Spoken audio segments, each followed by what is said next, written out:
Yes. I had a few questions on Are you the one who rang me? Let's first talk about Yes, let's Jika. This one, yours is a long one, I let's think. know. Yes. Let's first talk about it and then we'll move into it. Maybe the topic.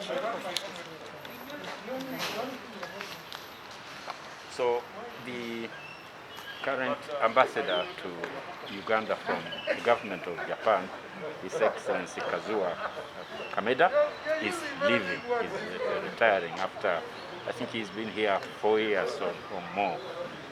And we at Achest, we have had a close relationship with the government of Japan. Many things. One, last year, in about October last year, so September, I was awarded the Hideo Noguchi Africa Prize by the government of Japan, and he was part of that process to go to Japan and everything which happened during the award. And then too, we as Achest, as an NGO here, we have been doing some research for JICA, the Japan International Cooperation Agency. And it's a relationship which made us feel that we should have an opportunity to say farewell to the ambassador. Yes. Okay, research on what? So, for example, here in Uganda, in Western Uganda, the regional hospitals of Fort Portal, Mbarara, and Hoima have the highest maternal mortality in Uganda, higher than some of the other places which you might not expect. So they asked us to find out why. So we did that study to establish why women are dying more in childbirth in that area than in other parts of the country. Then we have also been working with them. They have things like mosquito nets, these hand sanitizers, and so on. We have helped them to evaluate the performance of that as business here in Uganda. So those are some of the things we have done with Achest. What was the name of the study that was carried out in A survey of maternal mortality when was it carried out? in October, November Last year. last year. Have you tried to have the same study during this whatever pandemic? We are about to start doing that, but then clearance of the research is there to find out what COVID has done to those services. It is true from anecdotal information that particularly during lockdown, people could not travel to go to health facilities. There is also one RDC with whom we are working, and he says now he became the ambulance driver because he needed to give clearance for example, a woman to go at night to deliver in a facility. So he can't find the ambulance, he needs to give the permission, so he ends up being the one himself who goes to be the ambulance driver. That's a very good-hearted individual. That's just one person. What about the others? So COVID, in a way, has impacted negatively on non-COVID health services. Also the national medical stores moving drugs around the country. I think they also had issues. They have only started moving drugs around, so there were large stockouts of drugs in health facilities during the lockdown. Okay. Maybe that's the findings of the study. We gave to them. I don't know whether we need their permission. We have them, but we have a copy, but we did it for them. I think they are going to use it with the government, Ministry of Health, to develop a project to support the findings of the study. And basically it is that the lower level units district hospitals, health center for 3 are weak. They don't have enough staff, and also supplies. So then the women are referred late. And maybe the roads there are also more difficult than the roads, for example, in the east there where I come from, which is flat. Those people up and down, I don't know. But it's really the weakness of the lower level health units in this area. What are the impact of this COVID on maternal health and social? Impact of COVID on... Well, I think one of the things which is talked about is the high incidence of teenage pregnancy. So that's a big one. And most women who die in childbirth are young ones. Those ones who are like 14, 15, 16. They are the ones who get obstructed labor. Their pelvis is not grown enough, it's still narrow, baby can't come out. And then they need cesarean section. If there is no cesarean section, they die. So that's one, a high incidence of, I don't know whether teenage pregnancies, let's get a good word for it. Young women getting pregnant is a big problem, very big problem. Then I think the other one is the question of health workers. Many vacancies for midwives, even for doctors. And I think there is also an issue of just recruitment. The districts recruit, and something is not right with district systems. The district, what are they called? The ones who employ people. They are looking for relatives and service commissions. They are looking for relatives and friends. Even money, they take money, $1 million shillings to become this and so on. That also is something which leads to fewer people getting employed, despite the wage bill being available. And maybe also the doctors, I know that they voted to go on strike about 2 weeks ago, 3 weeks ago. Overpaid. They were promised 5 million shillings for the medical officer per month, and he has not come. So they voted to go on strike. And that also contributes to this complication, low morale among health workers. There's also a feeling among mothers that have been forgotten during this pandemic. What's your view on this? Maybe not forgotten. I think those things, not being able to move, is a big factor. Not being able to move. And then the facilities, those are the issues I've told you about the facilities. A combination of those, but not forgotten. Not forgotten. And I also really hope that we strengthen community health systems. You know, there are village health teams. I have been advocating for village health teams to be strengthened.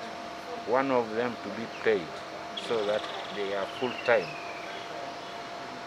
We are implementing, Achest is implementing a project like that in Mora districts. In 5 LC1s, we have given a bicycle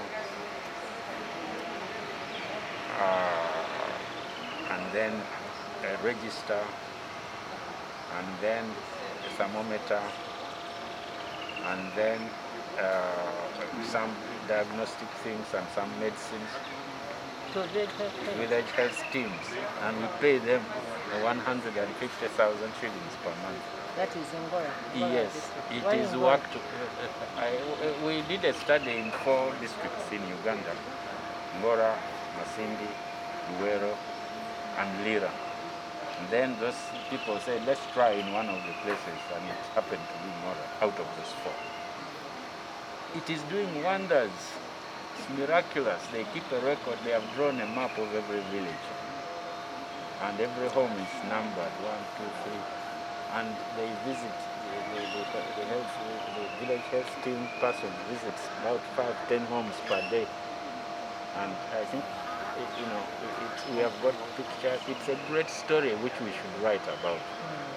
One of you get time, let's go there. We go there once a month to listen to them.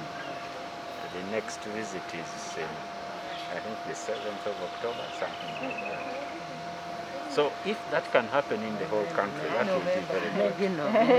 November, October is finished, yes. We were there on the 3rd of October. We spent 2 days with them. And this, by the way, is also going to happen in the whole country because of COVID. We presented a strategy to the National Task Force, and it was accepted. The President gave it a go-ahead. It's going to be launched on Tuesday next week by the Prime Minister. This same thing happening in Moro is going to happen in the whole of the country. And I think it makes a big difference because those VHTs who are paid, they are full-time, they will know in Omaswa's home, the wife there is pregnant, and they start following her until she delivers, until after she delivers. So that is really, I think, something which is going to revolutionize completely the health services in Uganda. Do they help in whatever? In finding out COVID-19 suspects? Yes, yes. That's for now. That's the key job. They are going to. They have the signs of COVID. Everyone now, I think, knows. All of us know, isn't it? Or the signs of COVID. So if we have somebody who is suspicious, they refer that person to the health facility, and they are linked together with the health facilities. We also give them telephones, mobile phones, smartphones, so they can send information by WhatsApp, by ringing, if it's urgent. So a bicycle, a telephone, a register, uniform, so that they are easily identified in the community, and it's doing wonders. So what happens to these expectant mothers in case they are identified, in case they are suspected to be COVID-19? When they are suspected to be COVID, I think there is no different treatment from when you are pregnant or when you are not pregnant. I think the treatment is the same. And yeah, let's face it, there is no treatment. Just vitamins and I don't know what. Be careful, eat well, sleep, exercise to boost your immunity. Most mothers have been staying back at home during this down and down when the transport was affected in one manner. Doesn't it have an impact, an effect on their health-wise? Doesn't it affect them? The system vis-a-vis accessing the health facilities and everything that they're supposed to be in hospital and nonsense.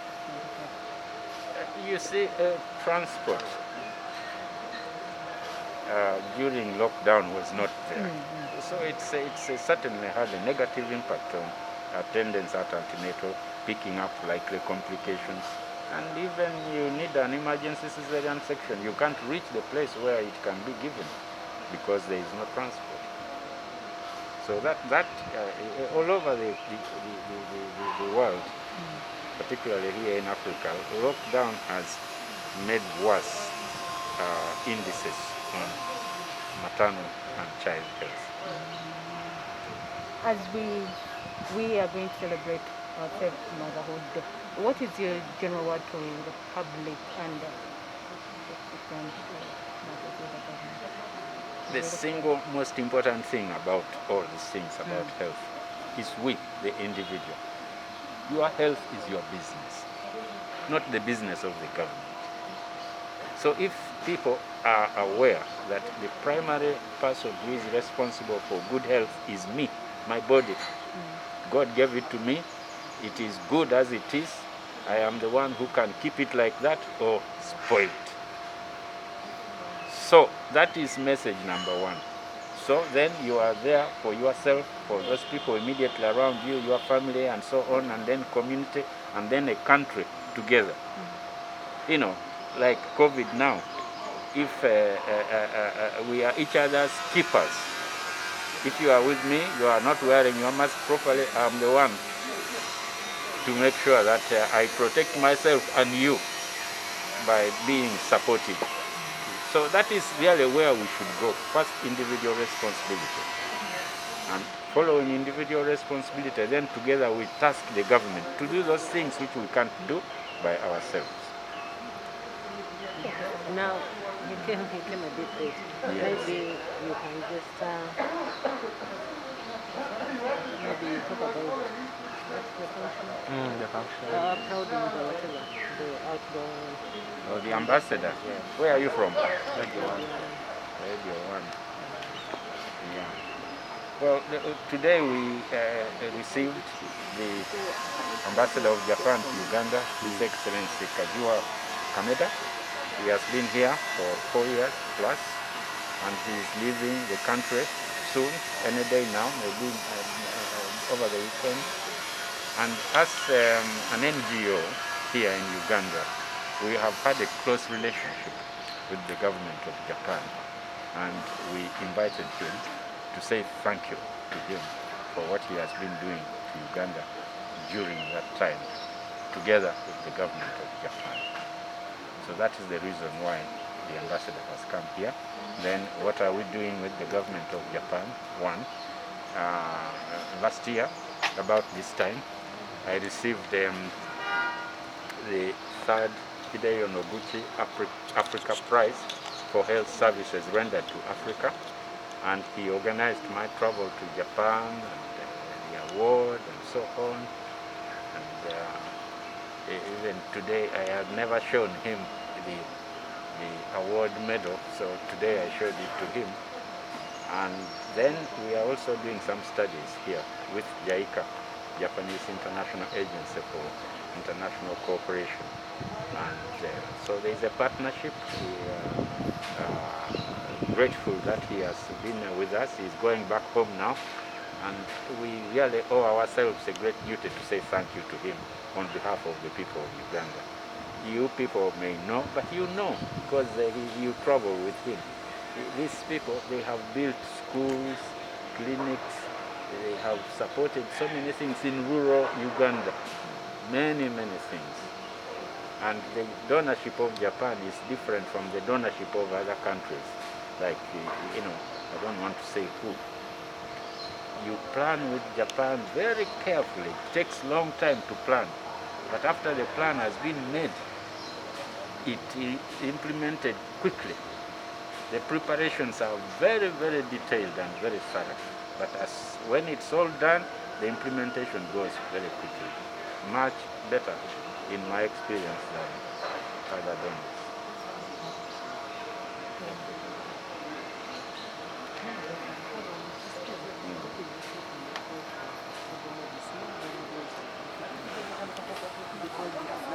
People you missed.